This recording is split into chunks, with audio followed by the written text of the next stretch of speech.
टाइटानोबोआ अब तक का सबसे बड़ा सांप था, जो लगभग 6 करोड़ साल पहले पेलियोसीन युग में दक्षिण अमेरिका के दलदली क्षेत्रों में पाया जाता था। इसकी लंबाई 42 से 50 फीट और वजन करीब 1135 किलोग्राम तक था।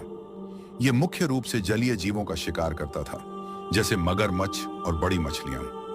2009 में कोलंबिया के सेरोजन कोयला खदान में इसके जीवाश्म पाए गए, जिससे इसके विशाल आकार और गर्म जलवायु में रहने की क्षमता का पता लगाया गया था। ऐसी और वीडियो देखने के लिए मेरी चैनल को सब्सक्राइब करो।